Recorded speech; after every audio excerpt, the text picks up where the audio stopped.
का अपने लगन के मतलब शरीर के कीड़ा कीड़ा जैसे जुड़नी जो बाटे हमनी के शरीर में उ दुखाता या हमनी के सुन हो जाता और तातोपन हो जाता टे या पेशाब में जलन बा, पेशाब संबंधी कोनो ऐसा दिक्कत बा तो देखिए सबसे पहले हमनी के बाटे सेरम यूरिक एसिड।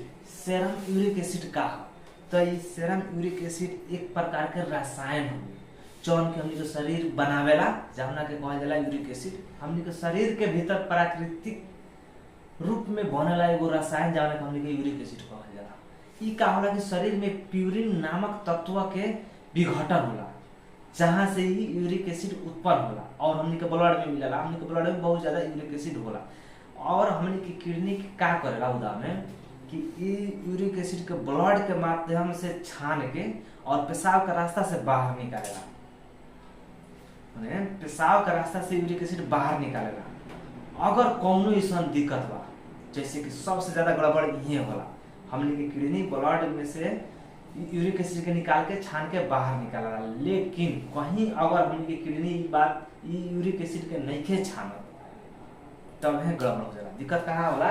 जब हमने की किडनी के रगत में से छान के यूरिक एसिड बाहर निकालेला किडनी, लेकिन जब किडनी रगत छान यूरिक एसिड छानल बंद कर देवेला तो हमने के ब्लड में ज्यादा यूरिक एसिड बढ़ जाला, जौना के कारण से बहुत सारा दिक्कत होला। और यूरिक एसिड बढ़े के कारण का सबसे पहले हम कारण देखम सन कि यूरिक एसिड बढ़े के कारण काहे अक्सर यूरिक एसिड बढ़े के कारण का होला?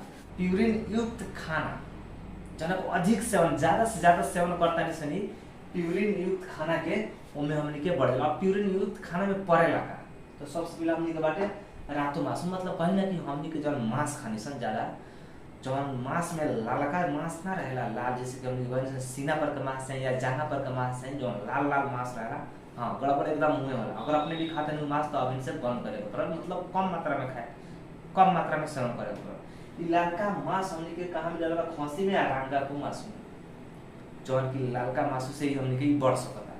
ओकरा बाद बाटे हमनी के प्रोटीन। अगर प्रोटीन हाई मात्रा में सेवन करता नहीं, जैसे कि प्रोटीन हर एक खाना में प्रोटीन होला लेकिन हिसाब से होला, लेकिन अपने ज्यादा से ज्यादा प्रोटीन युक्त खाना खाता नहीं, जैसे कि अपने कहीं ना कि जे क्लब स्लब में ज्यादा होला, जिम करे वाला में ज्यादा प्रोटीन खा रहा वहाँ प्रोटीन ज्यादा खैला से हमनी के किडनी में धादा जा जाना कारण से यूरिक एसिड छाने में दिक्कत होला। ओकरा बाद बाटे हमनी के माछा मछली अगर हमनी के हिसाब से ना खा के कुछ ज्यादा मात्रा में खाते हैं तब भी दिक्कत हो जाए। ओकरा बाद में गेड़ा गुड़ी, जैसे बिया संबंधी कोनो ऐसा बाटे तरकारी बिया संबंधी, जैसे कहीं ना कि हमनी के गोल गोल बिया जौन होला ना कोनो तरकारी के बिया संबंधी बाटे उमें दिक्कत हो। ओकरा बाटे दाल।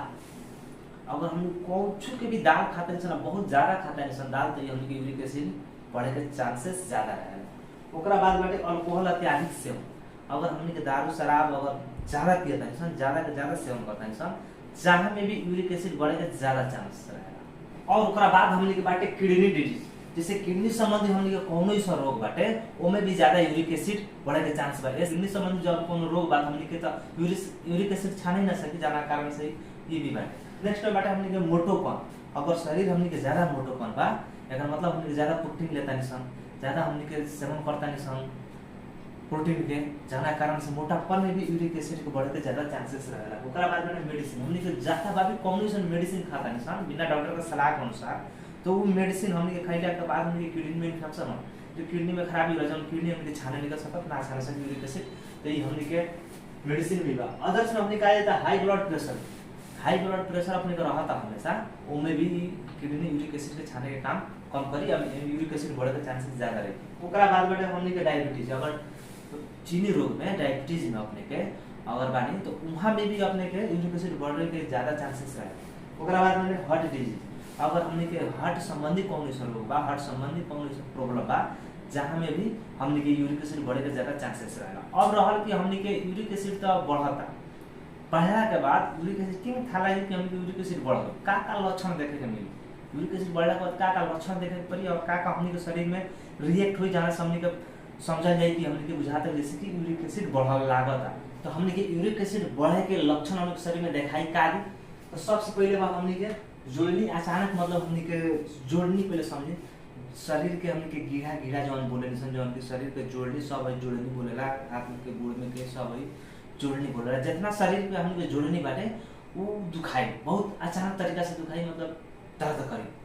तो हमने के जान जाते हैं कि हमने के यूरिक एसिड बढ़ल लागत कर। ओकरा बाद बाटे हमने के जहाँ दुखाता वहाँ की तो सुन्न हो जाई, आ हम बुझाई कि जैसे कि धिकल तातोपन जैसे महसूस हो, दर्द के जगह पर सुनने हो जाए, मतलब वहाँ सुन हो जाए, बुझेबे ना करी, आ जाए तातोपन महसूस हुई। तो हमने समझ जाए कि हमने के यूरिक एसिड बढ़ल टाइप के लागत है या बुझाता है।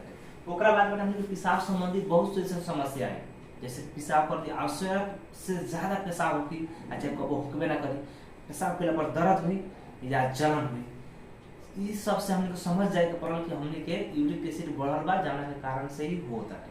अब रहल कि हमने के यूरिक एसिड का ह कथी ह काहे कर लक्षण बा, केना था लागी आ का कइला से हमने के यूरिक एसिड बढ़े, अभी तो था लागल। अब हमने के यूरिक एसिड का नॉर्मल रेंज देखल जो कितना से कितना चाहिए जो हमने के यूरिक एसिड सही रही। तो हमने के सब मिला यूरिक एसिड का नॉर्मल रेंज बाटे हमने के मेल में पहले देखल जाता तो 2 से लेके 6 mg पर डीएल बा। अब हमने के फीमेल में देखल जी यानी कि महिला में तो हमने के 2 से लेके 7 mg पर डीएल चाहिए। इतना के बीच में अगर हमने के यूरिक एसिड रहता तो एकदम बढ़िया बा, अगर इसे ऊपर जाता तो हमने के यूरिक एसिड बढ़ल बा, या एक से नीचे आता तो हमने के यूरिक एसिड घटल बा। तो बढ़ल में घटल में दोनों में हमने के दिक्कत बा। अब बात रहल कि हमने के की ना था लागी कि जे कितना बा, ओकरा खातिर टेस्ट करे पड़ी। तो हमने के चलिए टेस्ट करके लैब में बता दें कि हमने के यूरिक एसिड लैब में केना टेस्ट होला और हमने के यूरिक एसिड के नॉर्मल रहता है कि बड़ा रहता है। तो हमने के यूरिक एसिड चेक करे खातिर सबसे पहले सैंपल चाहिए, ठीक बा, और एगो हमने के ट्यूब चाहिए और हमने के केमिकल चाहिए रिएजेंट जौन की यूरिक एसिड चेक करे के बा, और हमने के पिपेट चाहिए।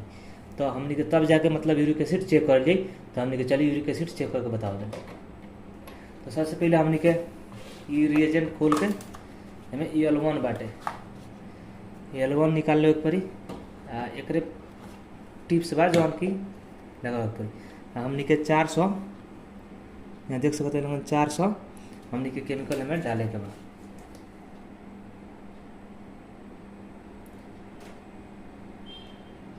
EL1 में से 400 होगा।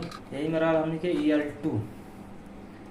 EL2 जो हमने के 100 डाले के बाद हमने के देखे सर यहाँ 100 पर बाटे पिपेट।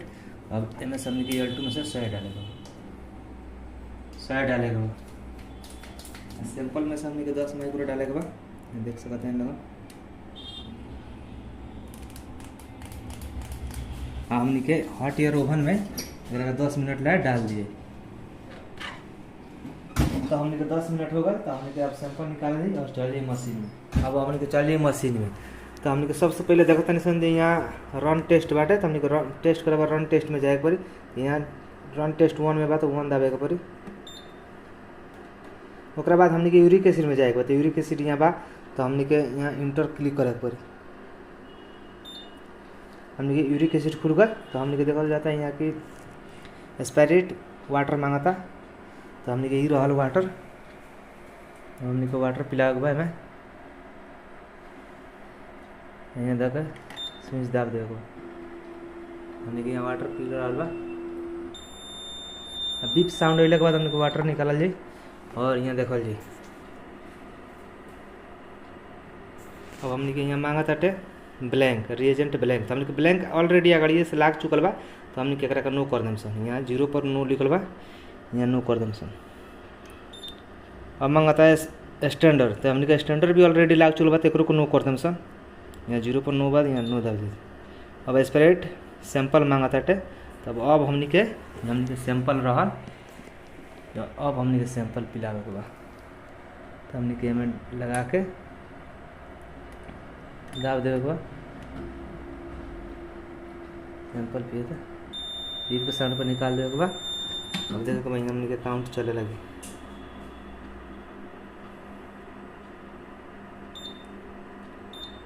हमने को 5.30 आयल यूरिक एसिड। मतलब ई पेशेंट के ई आदमी के यूरिक एसिड एकदम बढ़िया बा, एकरा कौनो ऐसा दिक्कत नहीं है। तो एक हमने के लैब में यूरिक एसिड चेक करने से जाना कारण से पता लागेला कि हमने के शरीर में यूरिक एसिड एकदम बढ़िया बा कि बढ़ल बा कि घटल बा, जवना कारण से दवाई खाए के बा कि ना खाए के बा। उम्मीद करता नहीं कि अपने लोगन के यूरिक एसिड का ह केंगे बढ़ला का घटला और केंगे एकर लक्षण रहेगा और केंगे लैब में टेस्ट होला ये अपने को पता चल गल हो कि और यूरिक एसिड के बारे में अपने के एकदम पूरा क्लियर डिटेल में था हो गई।